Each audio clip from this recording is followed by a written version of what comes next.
Vamos abrir a palavra do Senhor, primeiro livro de Samuel, capítulo 17, verso 47. 1 Samuel 17, 47.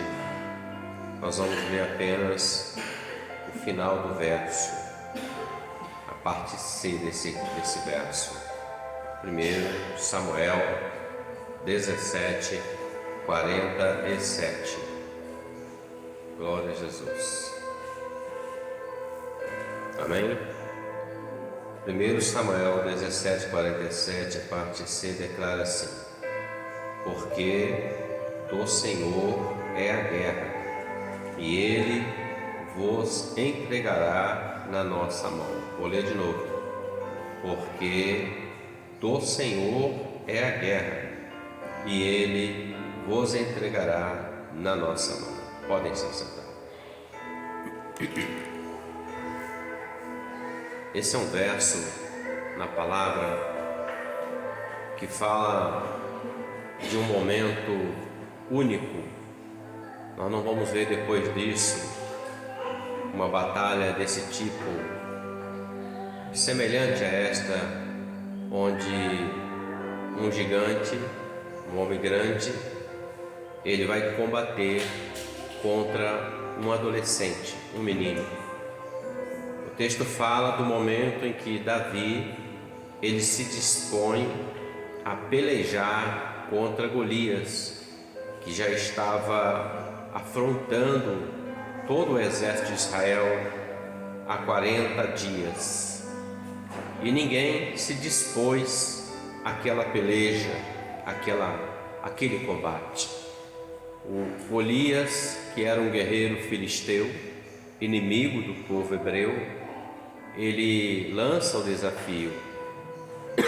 Ele diz: não precisamos guerrear todos nós, mas se tiver homem em Israel para me enfrentar, aquele que vencer será o Senhor deste que perdeu.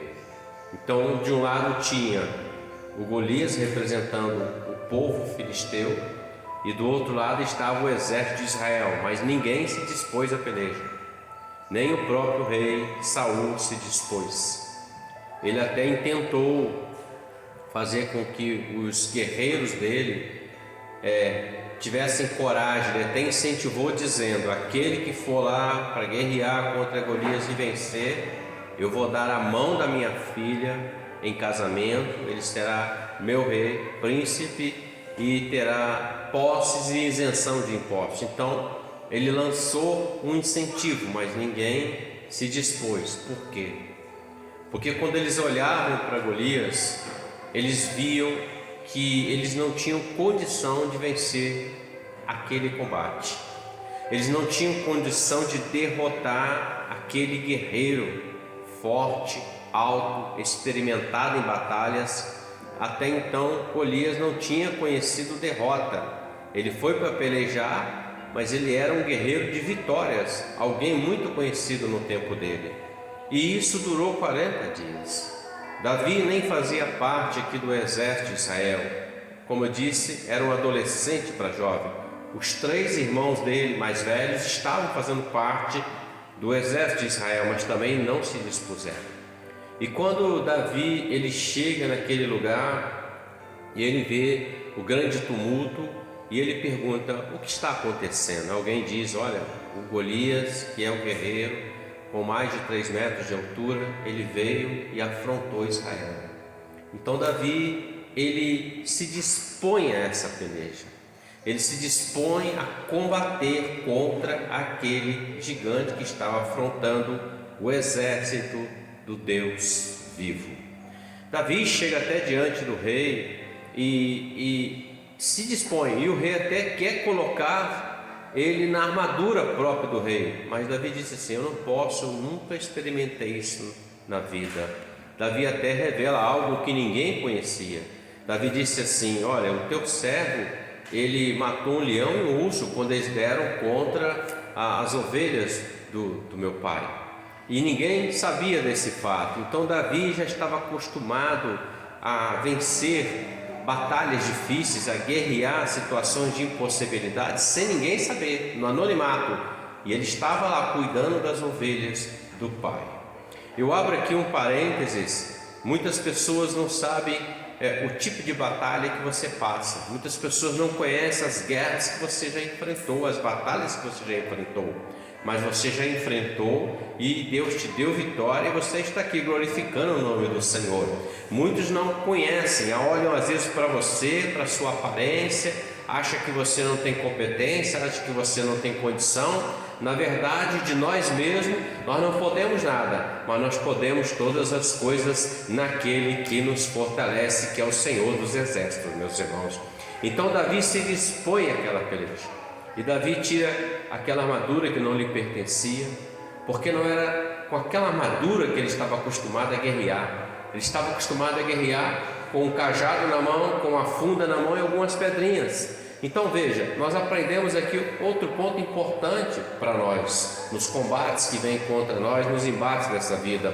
Nós não precisamos pegar armamento emprestado de ninguém. Nós não precisamos copiar nada de ninguém. O Senhor já deu para você a arma de guerra. Não sei se a sua arma de guerra é o louvor, ou é a oração, ou é a palavra, ou é o jejum. Eu sei que Deus já te deu a sua arma de guerra que você combate e vence. Você não precisa copiar nada de ninguém, nem pegar nada de ninguém. Você não precisa vestir a armadura de Saul. Você só precisa se revestir do poder do Senhor na sua vida e na autoridade do nome de Jesus e ir para o combate, porque Deus é Deus que vence as nossas guerras, as nossas batalhas. Pois bem, queridos, eu fiz questão de frisar o final do verso 47, porque do Senhor é a guerra. Quando Davi vai combater com aquele gigante, aquele homem forte, ele sabia que por ele mesmo ele não tinha condição nenhuma de vencer. Ele sabia que pela destreza dele, pelas pedrinhas que estavam com ele, pela funda que estava com ele, pelo seu porte físico, ele sabia que ele não tinha condição de vencer. Mas Davi se dispôs àquela batalha, não porque ele já tinha matado o leão e o urso, mas ele se dispôs confiando no Senhor dos Exércitos. Por quê, queridos irmãos? Porque veja, ele diz assim: porque do Senhor é a guerra, e Ele vos entregará na nossa mão. Ele está falando isso diretamente para Golias. Do Senhor é a guerra. Aqui vem um ponto para nós. Às vezes nós estamos diante de situações semelhantes aos Golias da vida: enfermidades, desemprego, problema familiar, situação difícil, situação de impossibilidade, que você olha e você diz: agora não tem mais jeito, é difícil isso para mim. Você até diz assim: e agora o que eu vou fazer diante dessa situação? Davi estava diante de uma situação que por ele não tinha força alguma para resolver, mas ele está declarando: porque do Senhor é a guerra. O Senhor é chamado Senhor dos Exércitos, porque Ele é o Deus que vai à frente da batalha. É Ele quem vai guerrear as causas, as questões daqueles que amam e servem a Ele. Mas para que o Senhor possa operar, o homem que serve a Deus, quando eu digo homem, eu estou falando do ser humano, ele precisa estar na presença de Deus e levar Deus para essa peleja, chamar o Senhor para essa peleja. Por quê? Porque se nós formos pela nossa força, pela força do nosso braço, nós não vamos alcançar a vitória, irmãos. Porque quando nós olhamos a impossibilidade, nós já estamos declarando: olha, eu não tenho como vencer isso, eu não tenho como suportar isso, eu não tenho como passar por essa situação, eu preciso de um milagre, eu preciso de uma intervenção de Deus. Então o único jeito de vencer aquilo é chamando aquele que tem todo o poder no céu, na terra e embaixo da terra, chamando aquele que vem para vencer e vencer, aquele que não conhece a derrota, aquele que luta por você, aquele que luta por mim, meus irmãos. A exemplo de Davi, nós podemos ver que o rei Josafá, em 2 Crônicas 20, ele recebe uma notícia. A notícia é: rei Josafá, vem uma grande multidão contra ti. Ou seja, se juntou 2, 3 inimigos, formaram um grande exército, maior que o de Josafá, e estavam dando contra Josafá, contra a nação, contra o povo naquele momento. E Josafá, ele percebeu que contra aquilo ele não podia alcançar a vitória. Ele percebeu que o exército que ele tinha, o armamento que ele tinha, não era o suficiente para poder alcançar a vitória combatendo contra aquele inimigo. Então o que Josafá faz? Josafá vai aos pés daquele que tem poder para mudar o quadro da história e da situação. Josafá não mandou buscar aliança com o Egito, Josafá não mandou buscar soldados com outros povos, não. Josafá, juntamente com todos, eles entraram em oração e jejum e clamor diante do Senhor. Eles até dizem no final da oração, dizendo assim: Senhor, diante deles nós não somos nada, nós somos fracos, nós somos pequenos, eles são multidão, são maiores do que nós, mas os nossos olhos estão postos em Ti. Quando os teus olhos, os meus olhos estão postos no Senhor, meus irmãos, você vai ver a multidão, mas você está olhando acima da multidão, você está olhando para a eternidade, para aquele que é maior do que todas as coisas, para aquele que dada a ordem, tudo acontece. E quando ele termina essa oração, o Espírito Santo vem sobre Jaziel no meio deles, e através de Jaziel, o Senhor usando o seu decreto, dizendo o seguinte: olha, esperai e vejam, porque essa peleja, essa guerra, esse combate, essa dificuldade, essa enfermidade, essa situação adversa financeira, essa situação familiar, essa situação conjugal, esse problema, ele é para mim, não é para você pelejar. Prepare e estejam de pé, porque essa peleja, ela é minha, diz o Senhor dos Exércitos. E Deus entrou naquela peleja, Deus entrou naquele combate, meus irmãos, e o povo, juntamente com Josafá, apenas estavam observando, adorando, louvando e glorificando o Senhor. Diz a palavra que enquanto eles adoravam, o inimigo era dissipado. Preste atenção, nós entramos aqui e precisamos de um milagre, precisamos da intervenção divina, e nós estamos aqui aos pés do Senhor, e diz o Espírito Santo: esta peleja é minha, essa peleja é minha, essa peleja é minha. Apenas me adore, apenas me glorifique, apenas me sirva, apenas me bendiga, porque eu darei a vitória a cada um que veio buscar a minha presença nesta noite. Eu sou o Senhor que opero e ninguém pode impedir a minha operação. Do Senhor é a guerra. O rei Ezequias também estava passando um dia difícil. Ele foi cercado a cidade, e o cerco já havia algum tempo, se não estou enganado, uns 2 anos, e era uma estratégia de guerra. O exército assírio cercou, e o cerco era para impedir que entrasse alimento, ajuda, fazer com que o povo que estava lá ficasse debilitado, e de fato eles estavam ficando, porque já havia escassez de alimento, a água havia sido cortada. Então eles iam entrar e iam matar, tomar posse. Mas Ezequias era rei, e pouquíssimo dos poucos reis que temeram o Senhor, a exemplo de Josafá, Ezequias era alguém que temia o Senhor. E a principal virtude desse rei chamado Ezequias é que ele era um rei de oração. Ele era alguém que sempre subia à casa do Senhor e orava a Deus. Ele era alguém que buscava a Deus em oração.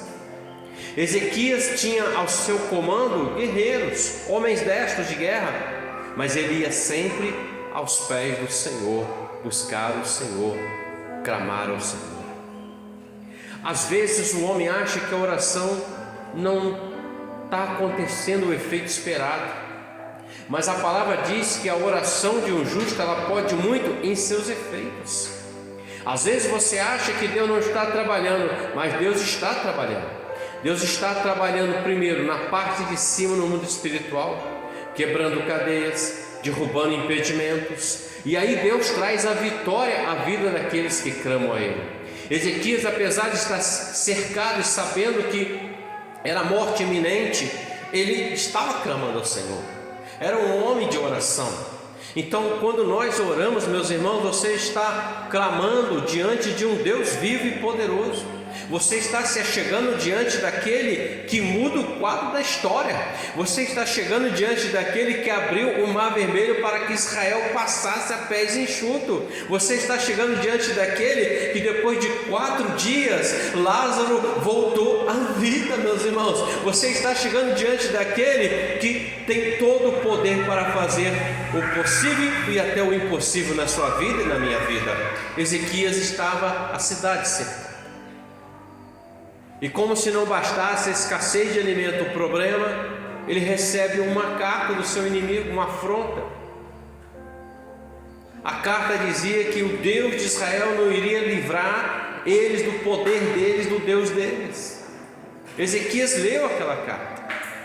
E Ezequias discerniu muito bem, entendendo que aquele assírio, ele estava afrontando o Deus, o exército do Deus vivo e também o Deus vivo, o Deus de Israel.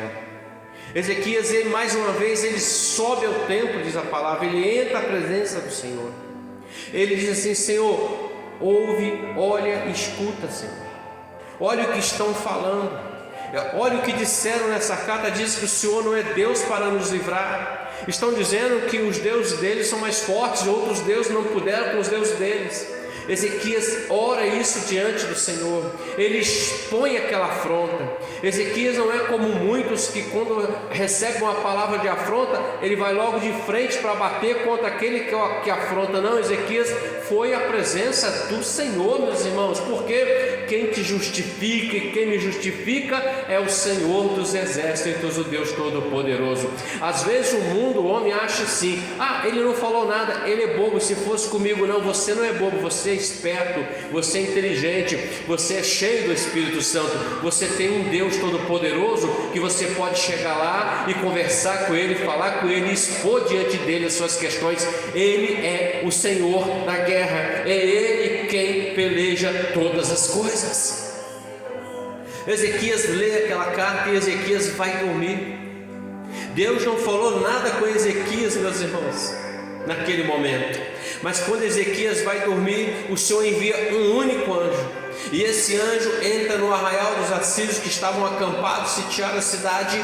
E um único anjo naquela madrugada, ele mata 185.000 dos soldados assírios. Quando Ezequias acordou no outro dia, ele vai contemplar e ele vê que todos estavam mortos. O que eu quero dizer da parte do Senhor é: ore, coloque diante do Senhor e vá descansar no Senhor, porque quando você está descansando, Deus está trabalhando ao seu favor. Quando nós estamos descansando, Deus está trabalhando em favor das nossas vidas. Quando nós estamos descansando, Deus está trabalhando em favor daqueles que confiam e esperam no Senhor.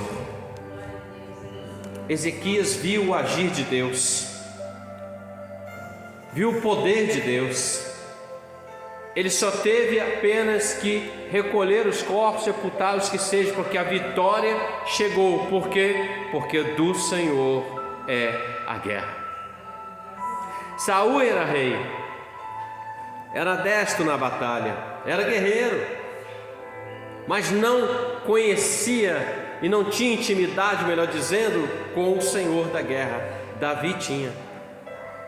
Apesar de Davi ser alguém que aparenta alguém com uma fragilidade, o poder e a força de Davi estava no Senhor, meus irmãos.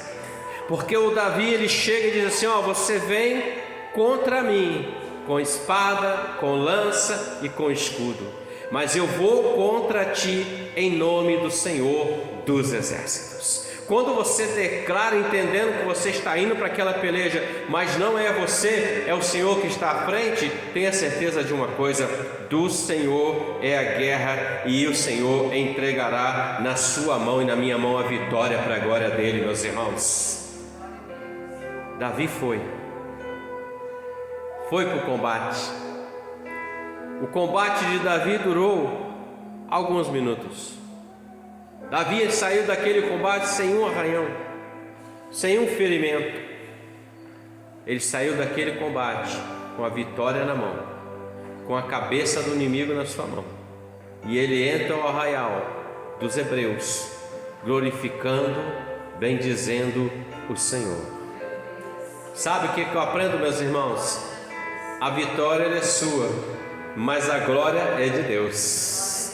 Davi entra glorificando o Senhor, e todo aquele povo, todo aquele exército que estava com o rei Saul também glorificou e jubilou o Senhor. Por quê? Porque o Senhor deu a vitória na mão do povo de Deus. Então, quando nós entrarmos para a peleja, as guerras que nós temos que enfrentar, os embates, as pelejas na nossa vida, meus irmãos, do Senhor é a guerra. Não é na minha força, não é na sua força, não é na força do braço do homem, mas é na força do Senhor dos exércitos, que guerreia por você e que guerreia por mim. O Senhor já nos deu armamento, meus irmãos. A palavra do Senhor Paulo fala que as nossas armas, elas são espirituais e elas são poderosíssimas, meus irmãos, para derribar toda e qualquer ação contrária à sua vida e à minha vida. Porque tanto você quanto eu não temos que lutar contra carne e sangue, mas contra principados, potestades, hostes espirituais da maldade, que dão contra a sua vida e a minha vida todos os dias. Aquele que se levanta contra você é porque ele foi incitado pelo adversário. Mas você tem arma, você tem a espada do Espírito, que é a palavra de Deus. Você tem a couraça, você tem o escudo da fé, você tem o jejum, você tem o sangue do Senhor Jesus sobre a sua vida e sobre a minha vida. Você tem aquele que está com você todos os dias até a consumação dos séculos. O que habita em você é maior do que aquele que está no mundo, a saber, o Espírito Santo do Senhor. Então, nesta noite, saiamos daqui com essa palavra, entendendo que do Senhor é a guerra, e Ele entrega na mão dos seus servos a vitória para a glória do nome dEle. Amém, queridos? Glória a Deus. Então vamos guerrear mais um pouquinho, vamos orar ao Senhor. Se ponha de pé em nome de Jesus.